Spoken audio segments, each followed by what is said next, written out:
Good morning. Hope you're all doing good. I'm doing pretty good. Just woke up and I've been having trouble with my camera here getting it started. So, 1 second.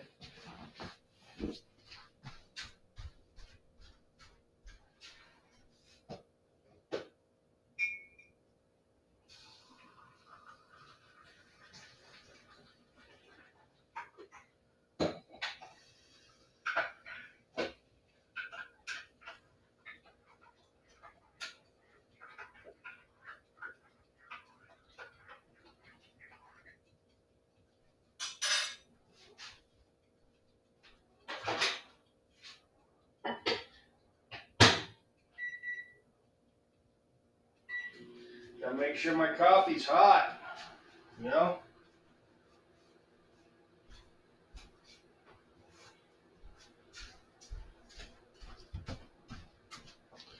Trying the new donut blend.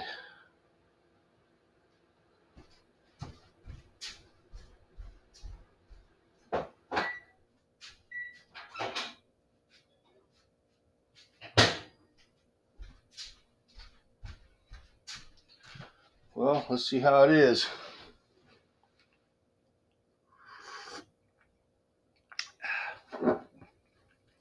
That's pretty good. It's a medium roast.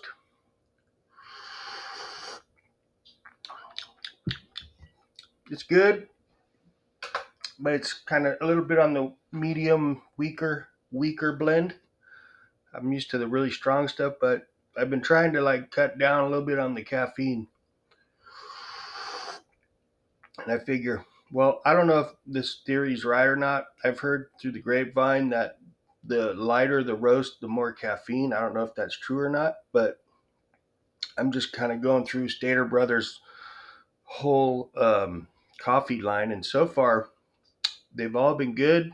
Flavor wise, this is probably my least favorite so far, and probably has the most caffeine. No, my theory's probably wrong, right? I'll probably be all amped out on it now all day.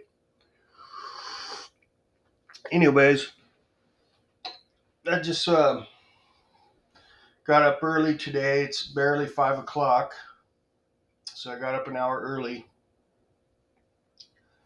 and was had a couple of things on my mind. Um, First of all, I only heard like five uh, M80s going off last night, so I got some. It's starting to chill out around here a little bit, but they're still doing it. Fireworks. It's like I said in my other video. It's a year-round thing around here. It's firework town, party town, but I'm not going to get back into that. I'm over it. I guess if I don't like it that much, I could move.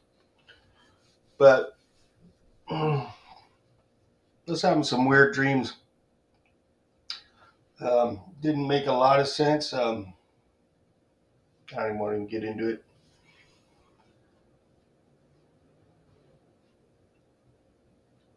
Anyways, I was thinking, I was laying there, right?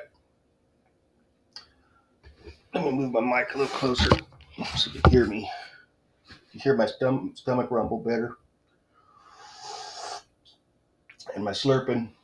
Anyways, I was laying there thinking how in the hell, how did I get here, right? How in the hell did I end up here, end up in this place, right? How did I end up with this job, right? Am I happy? And because I was just reflecting, I was laying there. Your brain tends to start doing a lot more reflecting when you're sober. Okay, in like just a couple more days, I'll have 3 months no alcohol, year and 3 months no drugs. So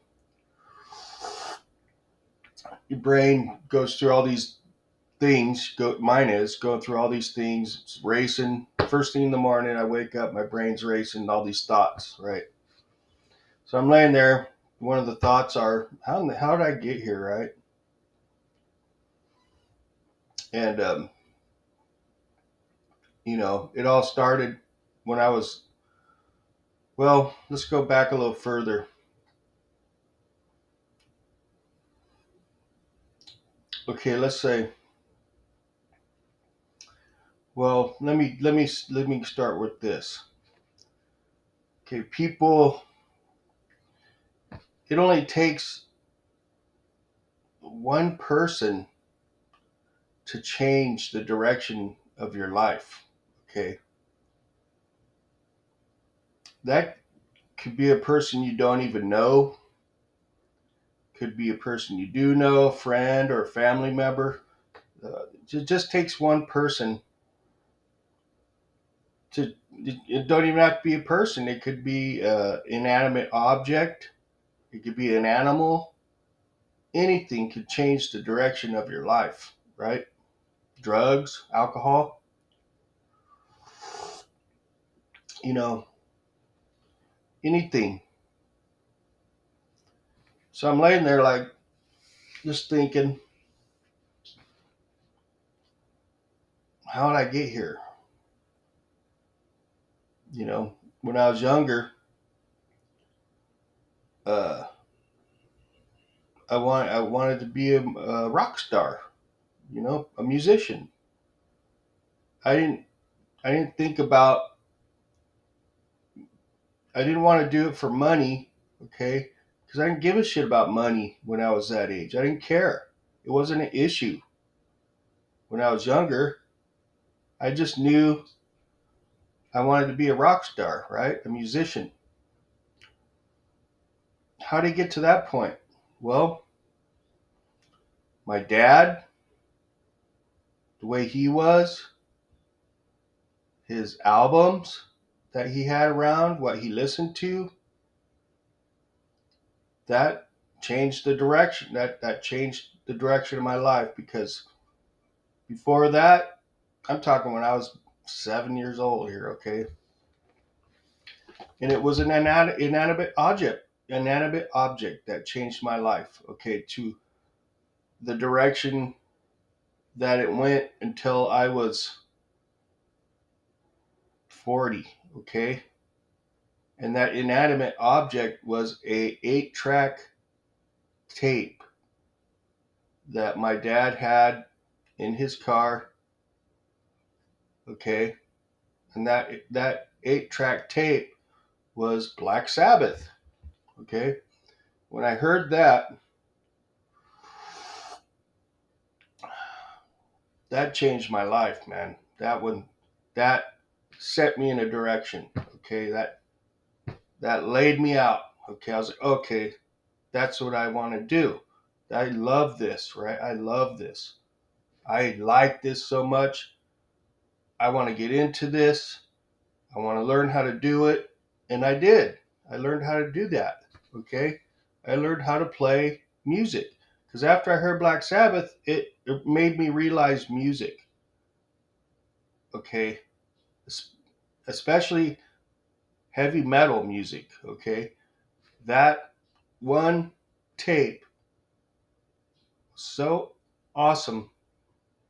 It led me to this album, realizing how awesome this one album was that my dad had. Well, actually, two. There's two albums. So yeah, okay, it made me realize music, right? So wow, Dad's got all these albums, right? I'm his kid. And when Dad was at work, I had the keys to the city. I had the keys to the albums and his stereo system, right? Dad was a biker, so he was into heavy metal and rock and roll, okay? The heaviest bands that were out because he was a biker. He's a into rock and roll, heavy metal. So he had all these albums, and he's getting the heaviest ones he can get his hands on back then. And he happened to have Judas Priest, "Sad Wings of Destiny" album, and like UFO, right? And then he got this new album that he just got brand new. This is the hot new band that's out. It was Van Halen's first album.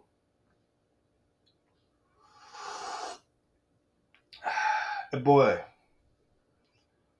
I heard Judas Priest, Sad Wings of Destiny before that. Okay, that was like, so I heard the Black Sabbath, made me realize music. So I got into Dad's records because all of a sudden I liked this music, and I knew he had more. So I got into his records. He had all the good ones, but then he had the one particular one that caught my interest, and that was the Judas Priest Sad Wings of Destiny album. And I was into that for a little while, and then he brought home the Van Halen first album. And that one, when I heard Eruption, that guitar solo, boom, I was like, wow. Definitely wanted to learn how to do that. Okay, so begged Dad to buy me a guitar and an amp, and I started learning, picking up the guitar when I was about 9 years old, right around there. Didn't really start really playing though until I was about 14. But knew that I liked guitar and I wanted to learn how to do it, right? About all the time I was always interested in the whole thing and how to make that kind of music. So farted around with drums, even the bass back then and the guitar, but it was the guitar that really got me, man, because of Van Halen, and the Black Sabbath and the Judas Priest, the guitars and that music just set my whole life in this whole direction, right? Really into music, farting around with, you know, guitar mostly up to about when I was about 14, 15 years old, just before I moved to Washington State. Um, I remember I had friends at school that were into music also. And I remember my friend Jesse Bolding, he came up to me, his eyes are all big, like deer caught in the headlights, right? He goes, dude, you got to hear this. It was a cassette tape, right? He was all excited. You got to hear these guys. You got to hear these guys, because he was into music too, pretty heavily. And that's how we. I think that's how we clicked, was music and weed, right? Because my dad was into weed. So, anyways, he comes up, hands me his tape, and it was Metallica, Ride the Lightning. Okay, never heard of these guys before. Took the tape home, put it in Dad's tape player. Whoa, whoa, whoa. Blew me away. More than Black Sabbath, more than Judas Priest, and more than even Van Halen. It blew me away. And I was hooked on Metallica. At that point, they were my favorite band all the way until the mid 90s, okay? Until I was listening to all the way to the 90s, okay? We're talking 10 years. I was all about Metallica and all them heavy metal thrash bands that I could come across, but it was always Metallica that I was obsessed, okay? So I was obsessed with Metallica and nothing else mattered. Get it? Um, so that influenced me hardcore, okay? That really wanted me to get in, start a band. And I did. I started a band. We played a Metallica song. We covered one of their songs and a couple of their songs. And then, the whole thing, all the way up until, I was in many bands, doing many shows. Never made a lot of money. Made a little bit here and there, though. All the way, I mean, like, I got to throw this one thing in there though. In the mid '90s, I remember listening to KNAC. It's a local radio station around here. It's a rock and roll heavy metal station, basically. And I remember hearing about these guys, right? Because my friend Miko, when I lived in Washington, he was really into guitar and bass, right? And you go, oh, you got to remember him saying, oh, you got to hear these guys, Testament, right? And he played them real quick, and I was still all about Metallica, right? So I was like, oh, yeah. He must not have played the right song because it didn't catch, all right? He didn't catch. I just remember it was off Practice What You Preach. And he just played like, those guys were, okay, put it this way. I wasn't ready for Testament yet, okay? I wasn't ready. Wasn't even, my brain was still processing Metallica. So when I heard Testament, my buddy Miko in Washington played, it didn't register because it was still beyond me, okay? It really was. It was still beyond me because I was still kind of in the Metallica mode. And so anyways, that's the first time I heard Testament. But when I moved back down to California in 1990, I was still into Metallica. So like in about 1995, KNAC, the radio station, they played the right Testament song over the air. And it was Testament, Souls of Black. And I remember I heard that on the radio. And it hit me, man. It hit me. I was like, whoa. This is that band that my buddy Miko told me about. I remember these guys. I remember the name.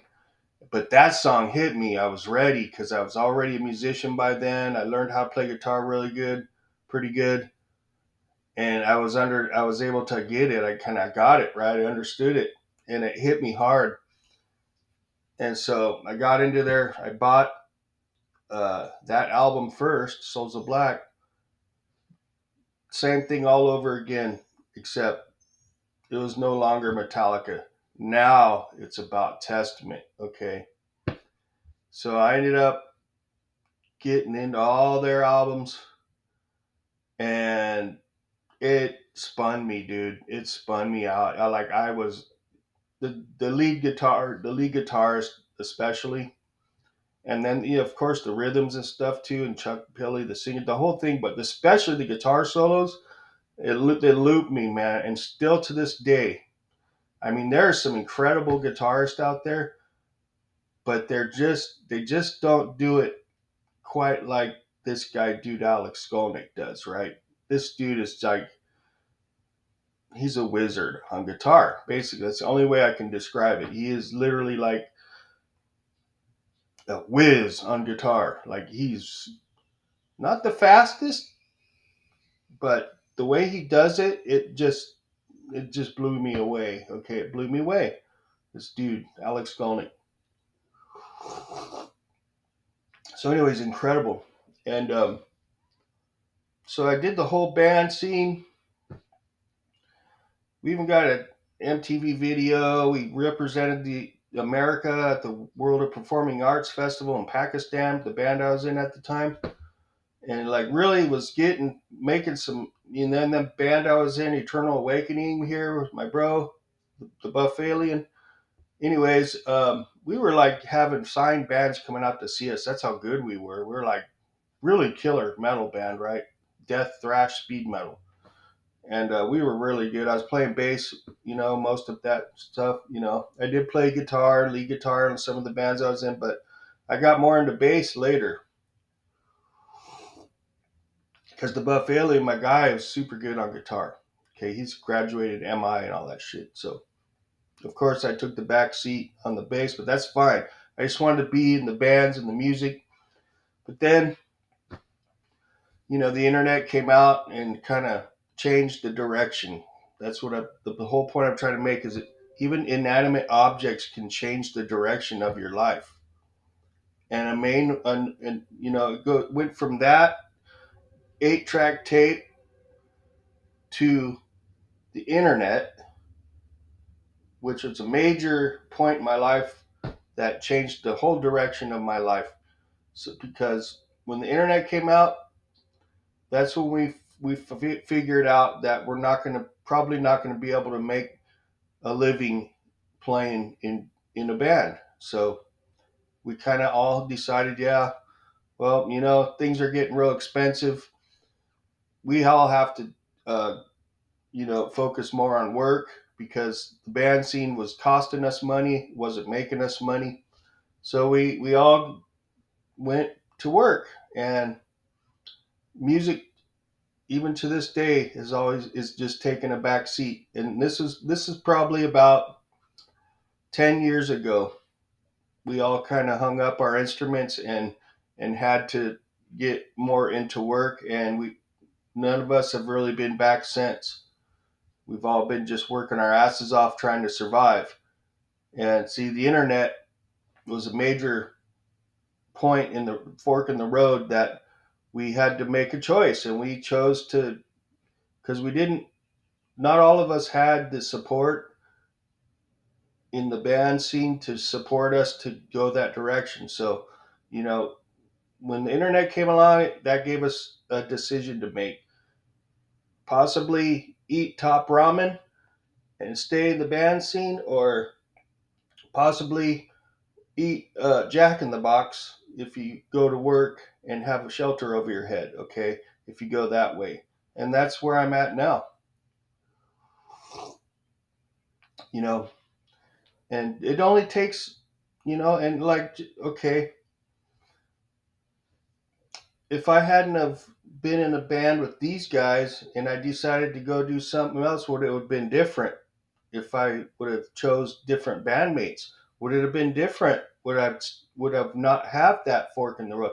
Would they have encouraged me to not worry about the internet and continue my dreams as a musician? And if I have done that, would I have made it? Would I have succeeded? I don't know.